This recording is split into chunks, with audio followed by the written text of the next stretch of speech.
Discovery of the Forgotten. The vast emptiness of space stretched before the Valari exploration vessel Nexus. Captain Thorian stood at the command center, his silver-scaled skin reflecting the soft blue glow of the ship's monitors. The Valari were known throughout the galaxy as seekers of knowledge, cataloging countless worlds across the cosmos for the Galactic archives. "Captain, we're detecting an anomaly in Sector 7Z," reported Vina, the ship's sensor specialist. Her six-fingered hands moved gracefully over the control panel. "It appears to be a planetary system, but it's not in our charts." Thorian frowned, his translucent brow furrowing. "That's impossible. The Grand Survey mapped this quadrant over 10,000 cycles ago. Nevertheless, sensors confirm a G-type star with 9 planetary bodies. The third planet shows signs of past civilization." The bridge fell silent.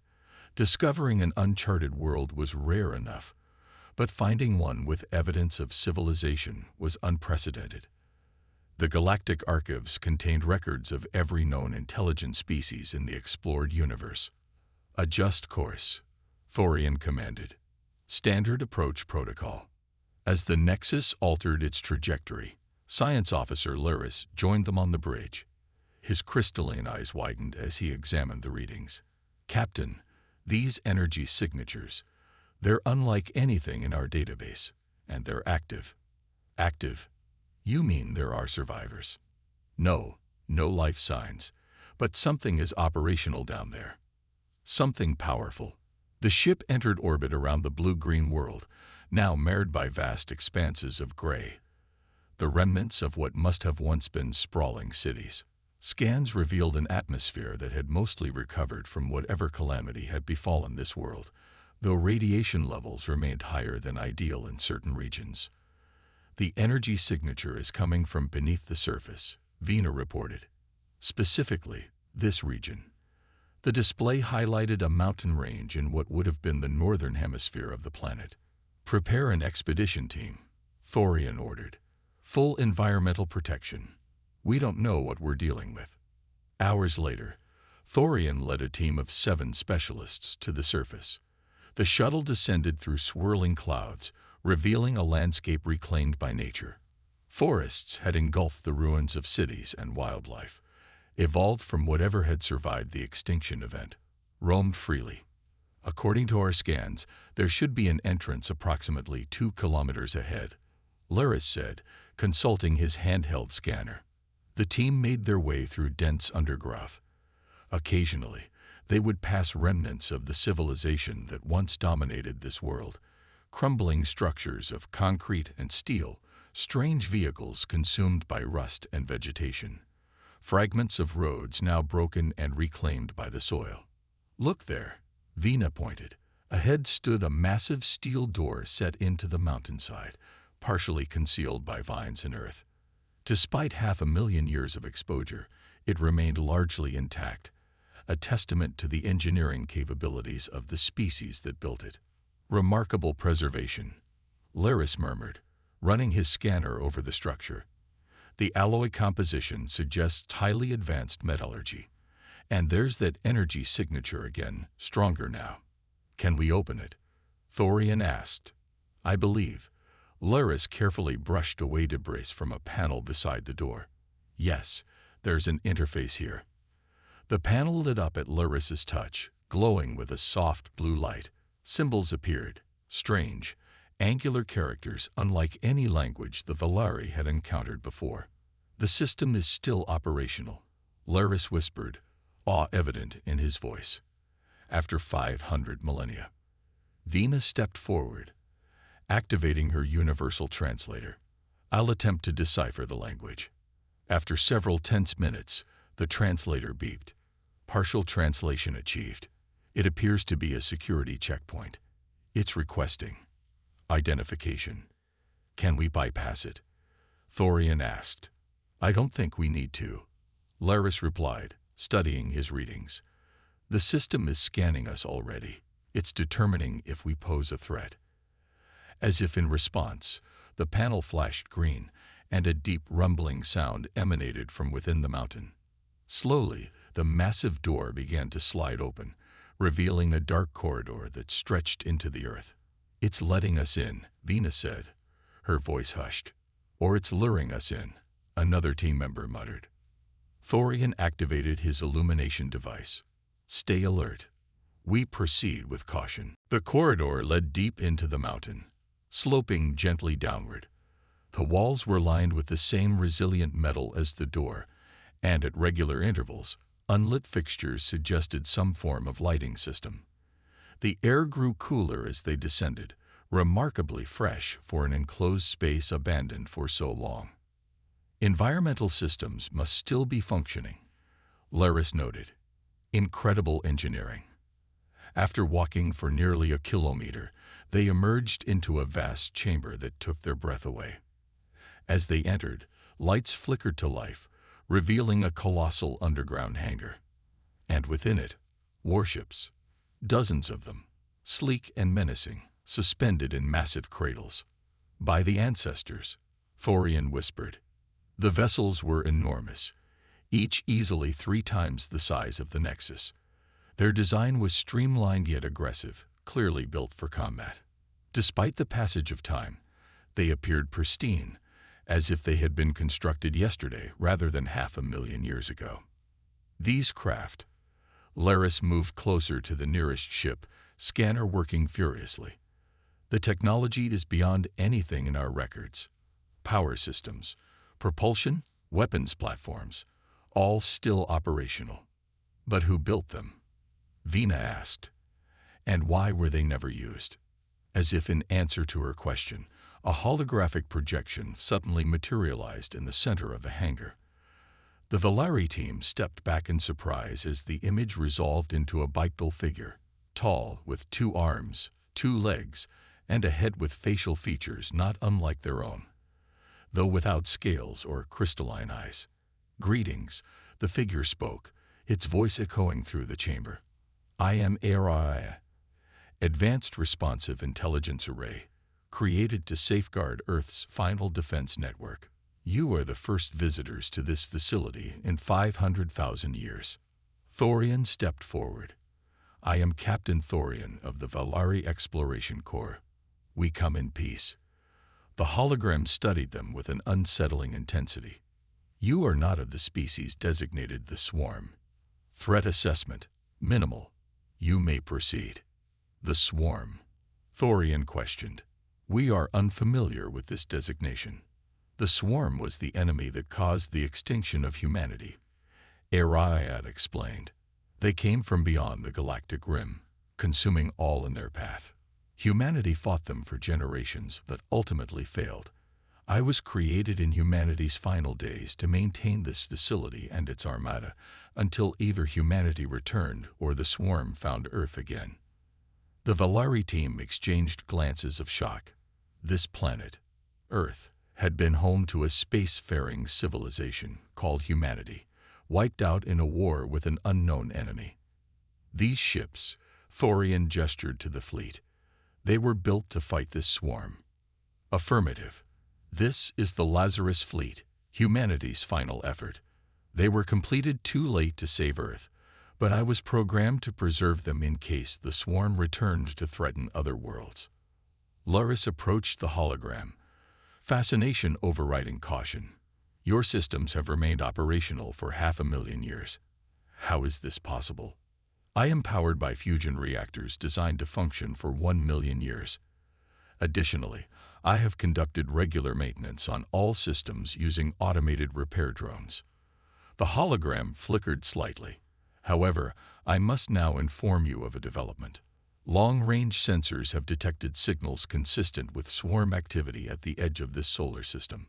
The chamber fell silent as the implications sank in. "Show us," Thorian requested. Another hologram appeared, this one displaying the solar system. A cluster of red dots was visible just beyond the orbit of the outermost planet. "The Swarm has returned," Ariah stated.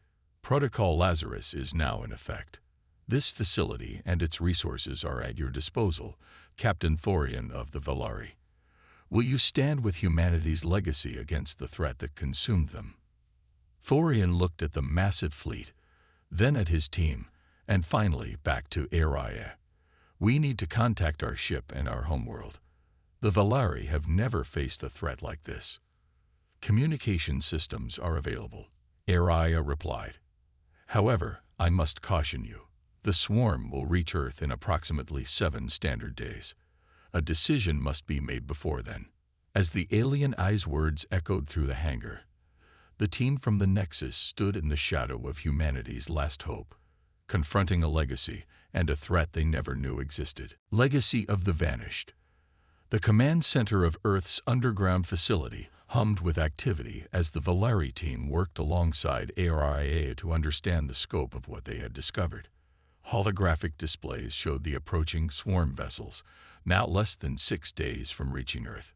The communication with our homeworld was successful, Thorian informed ARI. The Council is skeptical, but they've dispatched a research fleet. Unfortunately, they won't arrive for at least 15 days. That will be too late, the AI responded, its holographic form glowing steadily in the center of the room. The swarm will have consumed this world by then. Luris looked up from a console where he'd been studying human historical records. Ariel, why did the swarm attack humanity in the first place? What do they want? The hologram's expression remained impassive, but its voice carried a somber tone. The swarm does not want in the way you understand. They are a collective consciousness that exists to consume and expand. They convert all organic and technological resources into more of themselves. They are not malevolent. They simply are. Like a virus on a cosmic scale, Vina murmured. A precise analogy, Araya confirmed. Humanity first encountered them when a deep space exploration vessel disappeared near what you would call the sickness arm. When a rescue mission was sent, they found the swarm had already consumed 3 star systems, incorporating the biological and technological distinctiveness of dozens of species. Thorian paced around the command center, his scaled skin reflecting the blue glow of the displays. You said these ships were completed too late to save humanity. What happened? Araya's hologram gestured, and the displays changed to show historical footage. Cities in flames, strange cloud-like entities descending from the sky, humans fighting desperately with weapons that seemed primitive compared to the Lazarus fleet. Humanity fought for 73 years, Araya explained. They united as never before, advancing their technology at an unprecedented rate. This facility and the Lazarus fleet represent the pinnacle of their achievements. But the swarm had already consumed too many worlds, grown too powerful. Earth's surface was overrun. The footage showed the final days, desperate evacuations, last stands, and finally, the sealing of the massive doors they had passed through earlier. The last 10,000 humans retreated to shelters like this one, ARIA continued. They activated the Aegis Protocol, a desperate measure that would render Earth's surface uninhabitable to the swarm through targeted radiation pulses. It worked, driving the swarm away. But the cost was the extinction of humanity itself. They sacrificed themselves to stop the swarm, Vina whispered. To delay them, Araya corrected. The last human scientists knew the swarm would eventually return. That is why they created me and the Lazarus fleet, not to save themselves, but to give future civilizations a fighting chance. Thorian stopped pacing, his decision made. My crew and I will stand with humanity's legacy. What can we do? Araya's hologram seemed to brighten. The Lazarus fleet vessels require minimal crew. Each ship is equipped with advanced automation systems, but they benefit from organic decision-making in combat situations. Your vessel, the Nexus, should return to safe distance. This battle is not one it was designed for. I'll need volunteers to stay, Thorian told his team. The rest will return with the Nexus to meet the approaching Valari fleet. To his surprise, every member of the expedition team stepped forward. We've studied the records, Laris said. If the swarm reaches any inhabited world, the consequences would be catastrophic. We cannot allow that. Over the next 5 days, ARIA trained the Valari in operating the human warships. The AI explained the unique weapon systems, quantum disruptors designed to break down the swarm's collective consciousness, gravitational lances that could tear apart matter at the subatomic level, and temporal displacement shields capable of phasing ships partially out of normal spacetime. Humanity's weapons technology exceeded our understanding of physics, Laris commented as they prepared the flagship, which they had named Prometheus after a human mythological figure. Necessity drove innovation, ARIA replied. Many of these technologies were theoretical until the swarm arrived. The day before the swarm's projected arrival, the hangar bay opened for the first time in 500,000 years. A massive tunnel extended upward, breaking through the mountain's peak in a spectacular display of engineering. One by one, the ships of the Lazarus fleet rose into Earth's sky. 12 colossal vessels piloted by Valari crews trained by an ancient human eye. From orbit, they watched as the swarm entered the solar system, a vast cloud of interconnected vessels that moved as a single organism, consuming asteroids and small moons in their path, incorporating the materials into more of themselves. "They've detected us," Vina reported from her station on the Prometheus's bridge. "They're changing course, accelerating toward Earth. All vessels, battle formation Theta," Thorian commanded. "Remember your training. These ships were built for this enemy." The Lazarus fleet moved into position, their sleek forms gleaming in the light of Earth's sun. The swarm approached rapidly, thousands of smaller vessels surrounding larger high ships, their surfaces rippling with a metallic fluidity that seemed almost alive. "They're attempting to establish a collective link with our systems," ARIA warned, its holographic form now present on each ship's bridge, quantum firewalls holding. The battle began with a deafening silence, as space swallowed the sounds of devastating weapons fire. The quantum disruptors fired first, beams of energy that didn't damage the swarm physically but disrupted the signals binding them together. Portions of the collective broke away, confused and disorganized. The swarm responded with a barrage of projectiles, chunks of processed matter launched at incredible speeds. The temporal displacement shields flickered around the human ships, causing the projectiles to pass harmlessly through them. "Gravitational lances charged," Laris reported, targeting largest hive cluster. Beams of concentrated gravitational force lashed out from the Prometheus, distorting space itself around the swarm vessels. The targeted section imploded, collapsing into a dense mass before disintegrating entirely. For hours, the battle raged across the solar system. The Lazarus fleet performed beyond even ARIA's expectations, their human-designed systems proving devastatingly effective against the enemy they were built to fight. But the swarm was numerous and adaptable. They began to adjust their tactics, focusing their attacks on individual human vessels, seeking weaknesses. "Hyperion is taking heavy damage," came a report from one of the fleet's ships. "Shield systems failing. Move to support position," Thorian ordered. "ARIA, do these ships have any other capabilities we haven't utilized?" The AI hesitated, an unusual response for a computer intelligence. "There is one system, the NOVA protocol. It was designed as a last resort." "Explain." "The NOVA protocol links all ships in the Lazarus fleet, channeling their power cores into a single quantum cascade. The resulting reaction would create a localized space-time rupture, consuming everything within a radius of approximately 2 light minutes. Including us," Thorian realized. "Affirmative. It was designed as a final option if the swarm could not be defeated conventionally." Thorian watched as another human vessel took critical damage, its temporal shields failing under the swarm's assault. They were fighting well, better than anyone could have expected. But the outcome was becoming clear. The swarm's numbers were too great. "How do we activate it?" he asked finally. "Captain," Vina protested, "the Valari fleet will arrive in 9 days, if we can hold.